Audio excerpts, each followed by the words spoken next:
अस्सलाम वालेकुम, मेरा नाम है दानिश मकसूद है। आप देख रहे हैं मेरा YouTube channel Dawn news editorials. अच्छा, जो हम डॉन का ओपिनियन कर रहे हैं उसका जो उन्वान है वो है डिबेटिंग केयरटेकर सेटअप्स, और इसके राइटर हैं वो हैं अहमद बिलाल महबूब।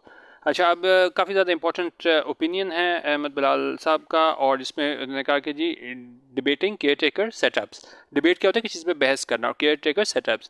अच्छा, अब ये इस लिहाज से इंपॉर्टेंट ओपिनियन है कि इसमें उन्होंने सारा जो है ना वो हिस्ट्री देखी है कि कब कब पाकिस्तान में है ना वो केयरटेकर गवर्नमेंट आई, और क्या वो फ्री एंड फेयर इलेक्शन कराने में कामयाब हुए कि नहीं, क्या वो गैर जानिबदार थे कि नहीं। क्योंकि आजकल देखें सबसे बड़ा सवाल यही आ रहा है कि भाई अभी अगर केयरटेकर गवर्नमेंट आती है तो पहली बात तो ये है कि भाई उसमें किसको नामजद किया जाएगा। और आपने देखा होगा कि जी सागदार का नाम भी उसमें आया, और उस पर फिर तनकीद आई पीपल्स पार्टी की जानिब से।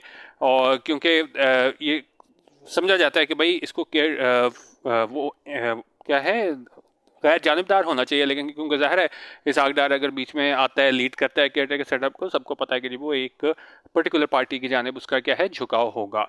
तो इस हवाले से इंपॉर्टेंट है ओपिनियन। और इसके अलावा इन्होंने देखा है कि बांग्लादेश में क्या हिसाब रहा केयरटेकर गवर्नमेंट को लेकर, और इंडिया में क्या होता है जब इलेक्शंस होते हैं। तो इस लिहाज से काफ़ी इंपॉर्टेंट ओपिनियन है, इसको हम डिटेल से चेक करते हैं। बाकी हमारा डेली एडिटोरियल वीडियो के लिए आप हमारा पेड व्हाट्सएप ग्रुप ज्वाइन कर सकते हैं 0312 419 1070। यहाँ पे व्हाट्सएप करके 200 रुपीज़ ईजी पैसा पर मंथ में आप हमारा व्हाट्सएप ग्रुप ज्वाइन कर सकते हैं, जहाँ हम daily editorial video, highlights, PDFs, international newspaper और मैगजीन शेयर करते हैं। ठीक है, इसको डिटेल से देख लेते हैं।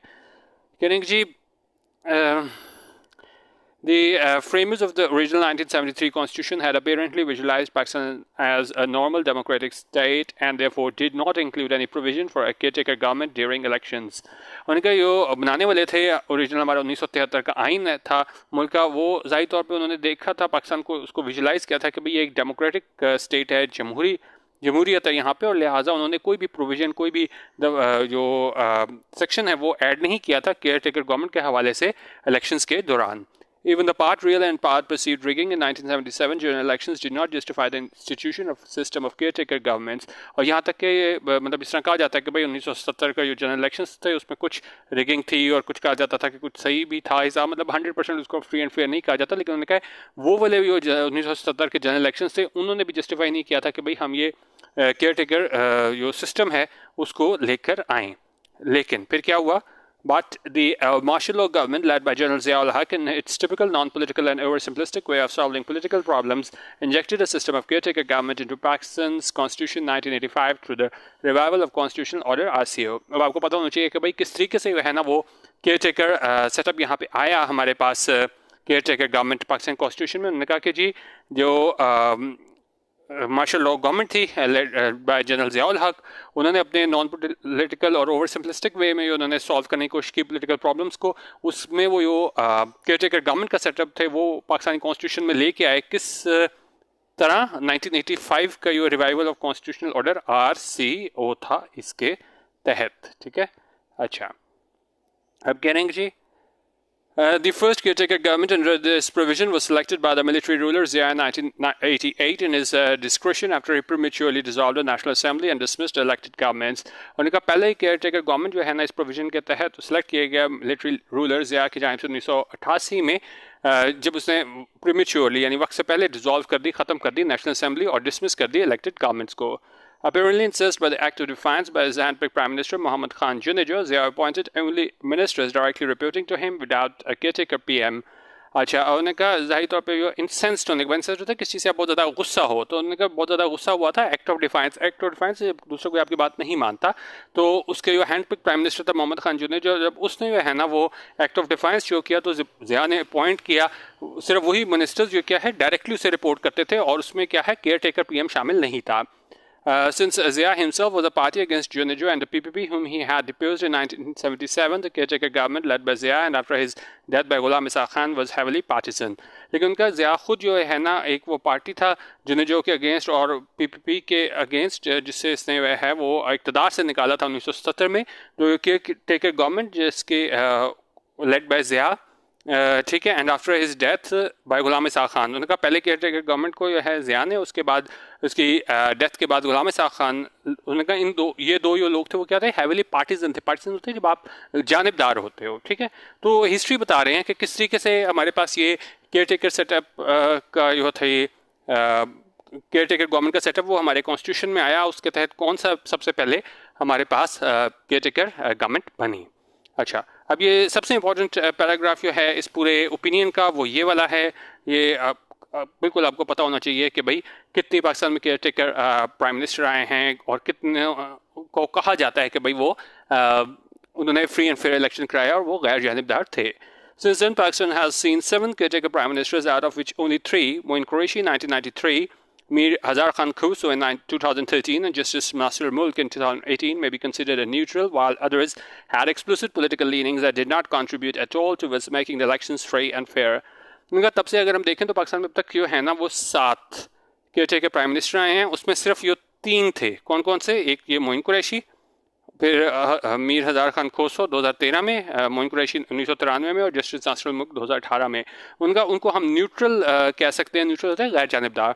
While others had explicit political leanings, जबकि बाकी 4 थे उनकी क्या है एक्सप्लिसिट, मतलब पता चलता था उनकी पॉलिटिकल लीनिंग है। लीनिंग होती है झुकाव, तो उनका झुकाव है एक पर्टिकुलर पार्टी की जानिब से, and did not contribute at all towards making the elections free and fair. उन्होंने कोई कोशिश नहीं की कि वो इलेक्शंस को फ्री एंड फेयर बनाएं। ठीक है, अच्छा, अब कहेंगे जी the Charter of Democracy signed by PPP leader Benazir Bhutto and PMLN had Nawaz Sharif in 2006 endorsed the system of caretaker governments, but Section 31 of the Charter explicitly called for a neutral caretaker government, a phrase conspicuous by its absence in the constitutional provisions even after the 18th and 20th Amendments extensively overhauled the constitutional scheme of caretaker governments. उनका charter of democracy था जिससे sign किया गया था बेनजीर भुट्टो ने और PMLN के नवाज शरीफ ने 2006 में। उसने इसे एंडोर्स किया, उसको बैक किया इस सारे सिस्टम को, केयरटेकर गवर्नमेंट को। लेकिन उन्होंने कहा जो सेक्शन 31 था चार्टर का, उसमें वो बिल्कुल वाज़ेह तौर पे क्लियरली कहता था कि जी न्यूट्रल केयरटेकर गवर्नमेंट होनी चाहिए। और उसमें का ये वो फ्रेज़ है न्यूट्रल केयरटेकर गवर्नमेंट का, ठीक है, ये फ्रेज कॉन्स्पिक्यूअस था बाय इट्स एब्सेंस। कहाँ पे? कॉन्स्टिट्यूशनल प्रोविजन में। यहाँ तक कि 18वीं और 20वीं अमेंडमेंट्स के बाद जो था ना, उसने मुकम्मल तौर पे इसको ओवरहॉल कर दिया था, चेंज कर दिया था, जो हमारे constitutional scheme of caretaker governments हैं उसको। ठीक है, अच्छा, अब कहेंगे जी अब देखें बात यह है कि केयरटेकर गवर्नमेंट को हमेशा, मतलब अगर एक आम बंदे से पूछें वो ये समझता है कि भाई वो अपनी मर्जी के बंदे लाते हैं और फ्री एंड फेयर इलेक्शन नहीं होते। वो यहाँ पे बात करें कि जी the caretaker government system in Pakistan is being viewed with increased skepticism since the 19-day mandate of the caretaker governments in the Punjab and KP was exceeded in April this year. उनका केयरटेकर गवर्नमेंट सिस्टम जो है पाकिस्तान में उसको देखा जाता है scepticism के साथ कि बड़े आप कह लें कि जी लोग बड़े शकूक और शुबहात हैं उनके इस बारे में कि भाई ये फ्री एंड फेयर इलेक्शन कराएंगे, क्योंकि उन्होंने कहा जो 90 दिन का जो मैंडेट था केयरटेकर गवर्नमेंट का पंजाब और केपी में, उसको वो उसमें इजाफा किया गया उस मुद्दत में अप्रैल में इस साल। The two governments not only continue to function but also contrary to the provisions of Section 230 of the Elections Act 2017 take long-term policy decisions. उन्होंने कहा ये दोनों गवर्नमेंट थी केपी और पंजाब की, उन्हें ना सिर्फ जारी रखे काम करना, लेकिन उन्होंने कहा उसकी खिलाफ वर्जी करते हुए सेक्शन 230 की इलेक्शन एक्ट 2017 की, उसमें उन्होंने लॉन्ग टर्म पॉलिसी डिसीजंस भी लिए। The public trust in caretaker governments was further undermined when the political parties opposed to Imran Khan publicly confessed that their nominated representatives were included in the caretaker government of KP under an agreed quota system. उन्होंने कहा जो public trust है caretaker governments में वो क्या है, उसमें और ज़्यादा जो है ना एक तरीके से डेंट पड़ा कि जब पॉलिटिकल पार्टीज़ जो मुखालिफ थी इमरान खान के, उन्होंने बिल्कुल पब्लिकली सबके सामने कन्फेस किया, माना इस बात को कि उनके नुमाइंदगान थे, उनको केयरटेकर गवर्नमेंट में शामिल किया गया केपी के एग्रीड कोटा सिस्टम के तहत। The partisanship of KB caretaker government can also be gauged by the fact that one of the caretaker ministers addressed a political party's public meeting recently and the election commission had to order his dismissal. और उन्होंने कहा कि ये पार्टिजनशिप है, जानिबदारी है KP caretaker government की, उसको इस तरह भी गेज किया जा सकता है, ये भी उसको अंदाज़ा लगाया जा सकता है, उसको नापा जा सकता है इस हकीकत से कि जो केयरटेकर मिनिस्टर था उसने पॉलिटिकल पार्टी की पब्लिक मीटिंग से खिताब किया और इलेक्शन कमीशन को है ना उसको ऑर्डर करना पड़ा उसके डिसमिसल के लिए। अच्छा, और उसके बाद 2 और जो एक्स्ट्राऑर्डिनरी डेवलपमेंट्स हैं केयरटेकर गवर्नमेंट सिस्टम के हवाले से पाकिस्तान में, वो क्या हुई वो देखते हैं। 2 other extraordinary developments in the context of caretaker government system in Pakistan took place recently, which further made caretaker governments controversial even before being constituted. और ये 2 डेवलपमेंट्स और हुई केयरटेकर गवर्नमेंट के सिस्टम के हवाले से पाकिस्तान में जो हाल ही में हुई हैं, उसने केयरटेकर गवर्नमेंट को और ज़्यादा कंट्रोवर्शियल बना दिया, मतनाज़ा बना दिया, यहाँ तक कि इससे पहले कि वो कॉन्स्टिट्यूट भी नहीं थी तो उससे पहले ही ये मतनाज़ा बना दिया। The recent amendment in Section 230 of the Election Act 2017, which enhanced the powers of the appointed and unelected caretaker government, runs counter to the preamble of the Constitution, which states that the state shall exercise its powers and authority through the chosen representatives of the people. अच्छा, उन्होंने कहा हालिया जो amendment हुई हमारे पास section 230 में election act 2017 के, जिसमें पावर्स को इजाफा कर दिया किसके, ये appointed and elected caretaker government थे, और ये उसके खिलाफ वर्जी है, वो जो हमारा दिबाचा है, प्रियम्बल है कॉन्स्टिट्यूशन का, जो कहता है कि स्टेट जो है ना वो अपने इख्तियारात इस्तेमाल करेगी, पावर इस्तेमाल करेगी, किसके ज़रिए, जो चोजन रिप्रेजेंटेटिव हैं उनके ज़रिए. फिर दूसरी डेवलपमेंट क्या है, उन्होंने कहा the second development related to proposing the name of senator Ishaq Dar, the current finance minister, a senior leader of the PMLN and close relative of Nawaz Sharif as caretaker prime minister. और ये दूसरी development जिस मैंने शुरू में आपको बताया था, उसमें उन्होंने कहा जी सेनेटर इसाक डार का नाम सामने आया, जो भी मौजूदा फाइनेंस मिनिस्टर हैं और ये सीनियर लीडर हैं PMLN के और एक बड़े करीबी रिश्तेदार हैं नवाज शरीफ के, उसका नाम किस तरह आया, केयरटेकर प्राइम मिनिस्टर के तौर पर आया. Although it was an unofficial proposal, as formal proceedings will not commence until the National Assembly is dissolved. उनका एक unofficial proposal था, आइडिया था, क्योंकि formal proceedings हैं वो नहीं शुरू होंगी जब तक National Assembly को dissolve नहीं किया जाता. उन्होंने कहा it was a sufficiently serious maneuver to invite emphatic public opposition from Raja Riaz, और उसमें उन्होंने कहा कि जी एक इनकी कोशिश थी, और उस पर है ना हमें पब्लिक अपोजिशन देखने को मिली राजा रियाज की जानिब से, लीडर ऑफ द अपोजिशन है नेशनल असेंबली, और मिनिस्टर ख्वाजा आसिफ की जानिब से, और दूसरे PMLN लीडर हैं उनकी जानिब से. Senator Dar may be amply qualified to become prime minister. उन्होंने कहा ठीक है, सेनेटर डार जो है ना वो क्वालिफाइड होंगे कि वो प्राइम मिनिस्टर बने, कि उनकी कॉम्पिटेंस है, उनकी अहलियत है और लॉन्ग एक्सपीरियंस है उनका, लेकिन बट हिज पार्टिसनशिप, लेकिन उसकी जो जानबदारी है and close association with one political party, और उसका जो एसोसिएशन है, जिसने सबको पता है कि जो PMLN का बड़े ऊपर के बंदे हैं और बिल्कुल उनका झुकाव है PMLN की जानिब, वो क्या करेगा, make him absolutely unsuitable as a caretaker PM. तो उसको बिल्कुल ही अनसूटेबल बना देगा केयरटेकर PM के तौर पे, क्योंकि जो भी फैसले लेगा वो यही समझा जाएगा कि भाई वो अपनी पार्टी PMLN को फेवर कर रहा है. ठीक है. There have been widespread speculations after these two developments that probably the next caretaker government may continue for a period longer than 90 days, which also means that elections may be deferred. और बहुत बड़े पैमाने पे हमें ये भी speculation देखने को मिली, अफवाहें सुनने को मिली कि ये दो डेवलपमेंट्स हैं कि जी जो अगले केयरटेकर गवर्नमेंट होगी वो शायद जारी रखे अपना जो इसका पीरियड है, टेन्योर है 90 दिन के बाद भी, जिसका ये मतलब है कि इलेक्शंस के हैं शायद मुलतवी करने पड़ें. These speculations remind one of Bangladesh's experience of caretaker governments from 1996 to 2011, which although began as a constitutional arrangement, morphed into an extra-constitutional military-backed technocratic government, which lasted for about 2 years and could exit only after considerable international pressure forced them to hold elections in December 2008 and hand over power to the elected government. अच्छा, अब यहाँ पे ना वो example दे रहे हैं कि बांग्लादेश में क्या हुआ केयरटेकर गवर्नमेंट को लेके. उनका बांग्लादेश का अगर हम एक्सपीरियंस की बात करें केयरटेकर गवर्नमेंट्स की 1996 से 2011 तक, तो ये उनका ये सफ़र स्टार्ट हुआ है कॉन्स्टिट्यूशनल अरेंजमेंट के तहत, लेकिन ये क्या है, तब्दील हो गया extra constitutional military back technocratic government में, जो जारी रहा 2 साल, और सिर्फ वो तब ख़त्म हुआ जब वो इंटरनेशनल प्रेशर की वजह से इनको क्या है ये मजबूर हुए कि वो इलेक्शंस कराएं दिसंबर 2008 में, और फिर जो इक़्तिदार है वो इलेक्टेड गवर्नमेंट के हवाले कर दें. ठीक है. अच्छा, और उन्होंने कहा जी Bangladesh Parliament, chastened by the experience of a prolonged caretaker setup and encouraged by the ruling of the country's Supreme Court declaring the caretaker setup to be unconstitutional, finally wound up the caretaker system in 2011 through the 15th constitutional amendment passed by 345-member legislature with an overwhelming majority of 291 to 1 in a vote boycotted by BNP, the main opposition party.